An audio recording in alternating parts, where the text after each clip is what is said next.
आपण म्हणतो हे सरकार गेंड्याच्या कातडीचं नाही, हे मेलेल्या कातडीचं सरकार आहे. कारण आम्ही आई वडील आहे, आमचा जीव मुठीत आहे आज. आम्ही दम निघू शकत नाही आपल्याला आजच्या परिस्थितीमध्ये. पशवी कर्जमाफी फसवी. या गेंड्याच्या कातडीचं सरकार कुठल्याही प्रकारे या आंदोलनाकडे लक्ष देत नाही. हे सरकार मंडळी नमस्कार. संपूर्ण महाराष्ट्राचं सध्या लक्ष लागलं आहे ते म्हणजेच बुलढाण्याकडे. सध्या सुरू आहे एका शेतकरी पुत्राचा शेतकऱ्यांसाठीचा एक लढा. क्रांतिकारी शेतकरी संघटनेचे नेते रविकांत भाऊ तुपकर हे शेतकऱ्यांच्या न्याय हक्कासाठी नेहमीच रस्त्यावरती उतरत असतात. शेतकऱ्यांच्या प्रश्नासाठी ते नेहमीच या ठिकाणी भांडत असतात आणि आज पुन्हा एकदा शेतकऱ्यांच्या प्रश्नासाठी, शेतकऱ्याच्या लढ्यासाठी रविकांत भाऊ तुपकर बुलढाण्यात या ठिकाणी अन्नत्याग आंदोलन करतायत. आणि आजचा अन्नत्याग आंदोलनाचा त्याचा 4था दिवस आहे आणि आज 4था दिवस असताना देखील सरकारचं आणि प्रशासनाचं कुठल्याही पद्धतीचं लक्ष या आंदोलनाकडे या ठिकाणी बघायला मिळत नाहीये. या ठिकाणी चर्चेसाठी अजून कोणी आलेलं नाहीये. रविकांत भाऊ यांचा आजचा अन्नत्यागाचा हा 4था दिवस आहे. पोटात अन्नाचा कण सुद्धा या ठिकाणी नाही. या ठिकाणी अनेक शेतकरी तुम्ही पाहतात. रविकांत भाऊ तुपकर यांच्या अन्नत्याग आंदोलनासाठी पाठिंबा देण्यासाठी हजारोच्या संख्येने या ठिकाणी शेतकरी वर्ग एकत्र झाला आहे. या ठिकाणी शेतकऱ्यांवरती आसमानी आणि सुलतानी संकट आहे. शेतकरी मोठ्या संकटात आहे. शेतकऱ्यांसाठी सरकारच्या वतीनं कर्जमाफी जाहीर करण्यात आली, परंतु ही कर्जमाफी पूर्णपणे फसवी आहे आणि ही फसवी कर्जमाफी आम्ही कुठल्याही परिस्थितीत मान्य करणार नाही. हा एकच एल्गार क्रांतिकारी शेतकरी संघटनेचे नेते रविकांत तुपकर यांनी पुकारला आहे. आणि आज त्यांच्या आंदोलनाला पाठिंबा देण्यासाठी असंख्य संख्येने या ठिकाणी नागरिक जमा आहेत. त्यांचे वडील, त्यांचे काका सुद्धा या ठिकाणी आहेत. त्यांच्यासोबत आपण बातचीत करणार आहोत. काका, आज भाऊंचा या ठिकाणी अन्नत्याग आंदोलनाचा 4था दिवस आहे. या ठिकाणी कुठल्याही पद्धतीची चर्चा आतापर्यंत झाली आहे का, काय सांगाल? काही चर्चा झालेली नाही. सर्वजण आपण म्हणतो हे सरकार गेंड्याच्या कातडीचं नाही, हे मेलेल्या कातडीचं सरकार आहे. गेल्या 4 दिवसापासून रविकांत इथं उपोषणाला बसलाय. कमीत कमी की बा तुझं म्हणणं काय आहे, 2 पावलं आम्ही मागे घेतो, 2 पावलं तू मागे ये, आपण याच्यातून काहीतरी तोडगा काढू, या पद्धतीनं तरी कोणीतरी बोलायला पाहिजे. पण त्यांनी जसं काही रविकांतला अन्नत्याग करायला तर मुद्दा मरू घातलं की काय, असा प्रश्न आहे. वास्तविक रविकांतला मी मागच्याही उपोषणाच्या वेळेस सांगितलं होतं की बाबा रे, तू तुझा जीव, एकट्याचा जीव वेठीस धरत नाहीये. तू आता एक तर उपोषणाला बसला, शर्वरीचं काय, तुझ्या मिसेसचं काय, मुलं, तुझी लहान मुलं आहेत, मुलगा आहे, मुलगी आहे, आई वडील आहेत, बहीण आहेत, सगळे इथे आहेत, आम्ही आहोत. आमच्या पोटातलं किंवा आमच्या काळजात काय काय तुटतंय तुला काही समजत नाही का? तुला आम्ही हा मार्ग सांगितला नव्हता की हा उपोषणाचा मार्ग सोडून दे, महात्मा गांधीचा मार्ग तू धरू नको. महात्मा गांधींनी इंग्रजासमोर केलं. इंग्रज खरोखर चांगले होते, ते गोऱ्या कातडीचे होते, पण गेंड्याच्या कातडीचे नव्हते. त्यांनी ऐकलं महात्माजींचं. पण हे सरकार म्हणजे गोरे इंग्रज गेले, हे काळे इंग्रज आलेले आहेत. हे तुझं ऐकणार नाही. उपोषण तू सोडून दे. जर नाही सोडलं तर मी आज जबरदस्तीनं तुला जीव घालणार आहे. आणि याच्यानंतर तू शहीद भगतसिंगाचा मार्ग अवलंबला तरी आमचं काही म्हणणं नाही. तू 100 खून केले तरी तुझ्यासाठी आम्ही फाशीवर चढू, पण हे उपोषण करून तू तुझा जीव मात्र वेठीस धरू नको. तुझ्यासोबत घरच्यांचं, तुझ्यावर प्रेम करणाऱ्या लाखो शेतकऱ्यांचं सुद्धा तू वेठीस धरलेला आहे. तो माझी विनंती राहील त्याला की त्याने हे उपोषण सोडावं, सरकारच्या नादी लागू नये.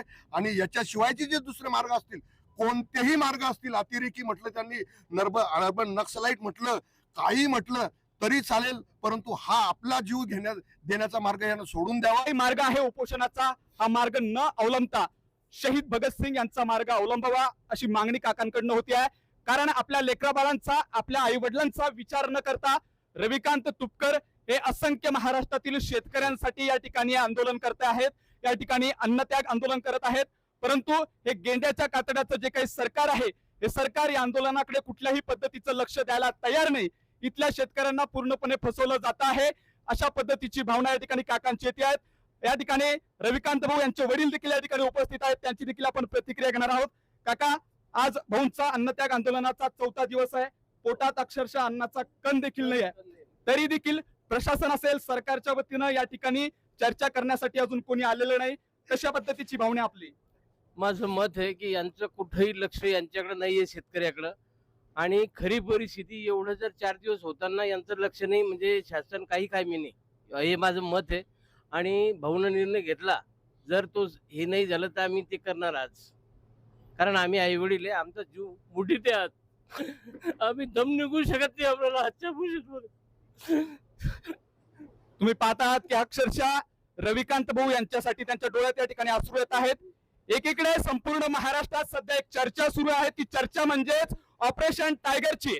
स्वतःच्या स्वार्थासाठी, स्वतःच्या फायद्यासाठी नेते एका पक्षातून दुसऱ्या पक्षात जात आहेत, परंतु स्वतःचा फायद्याचा विचार न करता, स्वतःच्या स्वार्थाचा विचार न करता महाराष्ट्रातील हजारो शेतकऱ्यांच्या फायद्यासाठी लढणारा एकमेव नेता म्हणजे रविकांत तुपकर आज अन्नत्याग आंदोलन या ठिकाणी करतो आहे.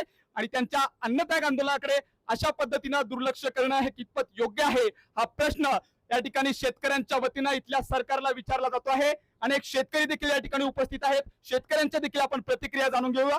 काका, या ठिकाणी शेतकऱ्यांसाठी आंदोलन होत आहे, शेतकऱ्यांसाठी भाऊ या ठिकाणी अन्नत्याग आंदोलन करतायत. या ठिकाणी कर्जमाफी झाली, कर्जमाफी झाल्यानंतर 2 लाखापर्यंतची पहिले तर सांगितलं सगळ्या शेतकऱ्यांचा 7/12 आम्ही कोरा कोरा कोरा असं 3दा म्हणत त्यांनी सांगितलं होतं, परंतु शेतकऱ्यांचा 7/12 कोरा करणं दूरच राहिलं. शेतकऱ्यांना 2 लाखापर्यंत आम्ही कर्जमाफी देऊ असं सांगितलं, परंतु ज्यावेळेस प्रत्यक्षात या ठिकाणी शेतकऱ्यांसमोर या ठिकाणी GR आला आणि GR मध्ये ज्या पद्धतीच्या जाचक अटी नियम या ठिकाणी शेतकऱ्यांच्या या ठिकाणी लक्षात आला, तेव्हा कुठं कळालं ही जी कर्जमाफी आहे ही कशा पद्धतीने आहे. बोटावर मोजण्या इतके शेतकरीच फक्त या कर्जमाफीत बसणार आहे. त्यामुळे शेतकऱ्यांवर कुठल्याही पद्धतीचा अन्याय झाला नाही पाहिजे.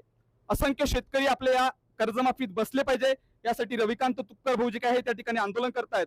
यावर आपलं काय मत आहे, काय सांगाल, आणि शेतकऱ्यांच्या वतीने सरकारला काय मागणी कराल? या कर्जमाफीतून फक्त 10 ते 15% कास्तकार फक्त कर्जमाफीत बसणार आहे, जास्त शेतकरी बसू शकत नाही. काय मागणी राहील सरकारकडे आपली? की आपले सरसकट कर्जमाफी. सरसकट कर्जमाफी. अजून शेतकरी आपल्या सोबत आहेत, काका आपल्या सोबत आहे. काका, काय सांगाल? अनेक शेतकरी या ठिकाणी या कर्जमाफी जी काही योजना आहेत या योजनेतून वगळले जात आहेत. खऱ्या अर्थाने या योजनेला तर कर्जमाफी योजना शेतकरी म्हणतच नाही आहे, हिला कर्ज वसुली योजना या ठिकाणी नाव देण्यात येत आहे. कारण शेतकऱ्यांची कर्ज माफी करणं तर दूरच, परंतु शेतकऱ्यांकडून कर्ज वसुली होईल अशा पद्धतीची योजना या कर्जमाफी योजनेत तयार केली गेली आहे. यावर आपलं मत काय सांगाल? हे सरकार पूर्ण बँकेच्या भरपाई करत शेतकऱ्याच्या करता माफ करत नाही सरकार. फसवी फसवी कर्जमाफी आहे. कशा पद्धतीची कर्जमाफी झाली पाहिजे, काय वाटतं आपल्याला? सरसकट कर्जमाफी झाली पाहिजे. सरसकट कर्जमाफी झाली पाहिजे. अजून काही युवक शेतकरी देखील आपल्या सोबत आहेत. या ठिकाणी या कर्जमाफीच्या मुद्द्यामुळे शेतकरी कर्जबाजारी होत चाललाय. विदर्भात शेतकऱ्यांच्या मोठ्या प्रमाणात या ठिकाणी आत्महत्या होतात. शेतकऱ्यांच्या आत्महत्येचा आकडा विदर्भात खूप मोठ्या प्रमाणात आहे. आणि याच गोष्टीमुळे अशा पद्धतीच्या जर कर्जमाफी योजना होत असेल तर युवक या ठिकाणी शेतीकडे दुर्लक्ष करतोय, शेतीपासून दूर जातोय. ही एक मोठी समस्या होत चालली आहे. काही युवक शेतकरी देखील आपल्या सोबत आहेत, त्यांच्यासोबत चर्चा करणार आहोत. दादा, या ठिकाणी कर्जमाफी योजना या ठिकाणी जाहीर झालेली आहेत. या ठिकाणी ज्या काही जाचक अटी या ठिकाणी टाकण्यात आल्या, नियम टाकण्यात आले, या खऱ्या अर्थानं फसव्या आहेत. यामध्ये शेतकरी कुठल्याही पद्धतीने कर्जमाफी योजनेत बसत नाही. आणि हाच जो काही शेतकरी आहे या योजनेत बसत नाही, हा शेतकरी या योजनेत बसला पाहिजे. यासाठी बुलढाण्यामध्ये क्रांतिकारी शेतकरी संघटनेचे नेते रविकांत भाऊ तुपकर या ठिकाणी आंदोलन करतायत. काय सांगाल? रविकांत भाऊ तुपकर हे नेहमीच शेतकऱ्यांच्या बाजूने उभे राहतात. महाराष्ट्रातला कुठलाही असा नेता नाही की जो शेतकऱ्यांच्या बाजूने बोलतो. हा एकमेव पठ्ठा असा आहे की जो आपल्या जीवाची पर्वा न करता शेतकऱ्यांसाठी झटतोय, शेतकऱ्यांसाठी मरायला सुद्धा तयार आहे. पण या गेंड्याच्या कातडीचं सरकार कुठल्याही प्रकारे या आंदोलनाकडे लक्ष देत नाही. आज 4था दिवस आहे, भाऊनी अन्नाचा घास सुद्धा ग्रहण केलेला नाही. सगळे कार्यकर्ते जे आहेत त्यांचा सुद्धा जीव टांगणीला लागलेला आहे. त्यांच्या घरातील जी मंडळी आहे त्यांचा सुद्धा जीव पूर्णपणे टांगणीला लागलेला आहे. तर माझी सरकारला एवढीच विनंती आहे की त्यांनी सरसकट कर्जमाफी करून या शेतकऱ्याला न्याय द्यावा. हे सरकार मेलेलं आहे. माझी एवढीच मागणी आहे की त्यांनी सरसकट कर्जमाफी जाहीर करावी. अशा पद्धतीनं इथं जमलेल्या सर्व शेतकऱ्यांच्या एका पद्धतीच्या भावना आहेत की लवकरात लवकर शेतकऱ्यांची सरसकट कर्जमाफी या ठिकाणी करावी. आणि रविकांत भाऊ तुपकर यांची जी काही मागणी आहे, त्यांच्या ज्या काही मागण्या आहेत, त्यांच्या मागणींकडे सरकारने योग्य ते लक्ष द्यावं, या मागण्या या ठिकाणी दिसून येत आहे.